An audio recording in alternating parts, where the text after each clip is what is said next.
আমার ভাতিজা বেজান টেনশনের মধ্যে আছে, সেখানে টেনশন আছে। আপনারা ভিডিওটা পুরো দেখলে বুঝাইব। আসসালামু আলাইকুম গাইজ, আমি জাফর, আমার বাড়ি করিমগঞ্জ।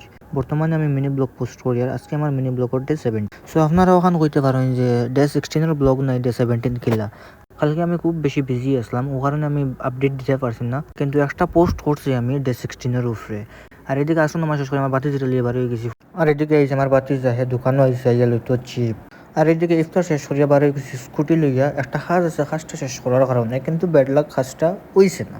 তারপরে এদিকে দোকানও আইয়া খাইলাম একটা এনার্জি ড্রিঙ্ক, বাট এনার্জি ড্রিঙ্কটা আমার বেশ টেস্ট লাগছে। আর এদিকে ঘরে দেখি আমার বাতিজা যে ফোন লইয়া ব্যস্ত। আর পরে তারা লইয়া গেছি মার্কেটও, ঈদের শপিং করতো।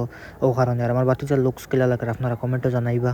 আর আপনারা বেশ বেশ করে লাইক কমেন্ট শেয়ার করবা আর রিপোস্ট করেন। আর আমার বাতিজা এইদিকে টেনশনের মাঝে আছে, হ্যাঁ কাপড় লইতো না কাপড় বেশিত, হ্যাঁ কাউন্টারের ভিতরে হামাইয়া বতে কাপড় সেল করতো করিয়া। আর এদিকে আমরা শপিং করা শেষ, আর আমার বাতি যায় কেতা কেতা কাপড় লইছে। আপনারা এই 10 দিন আপডেট পাইবা। আর ভিডিওটা বেশ বেশ করে শেয়ার করে দেন আর রিপোস্ট করেন ভিডিও। আর এদিকে বাইরে লইয়া গেছি আমরা করিমগঞ্জ বিটুত। আর পরে ওখানে নিলাম 3টা টি শার্ট। আর আপনারা বেশ বেশ করে ফলো করার আজকাল কতটুকু আপনারা লোকের দেখা হইব নেক্সট ব্লগও। Good night, bye by.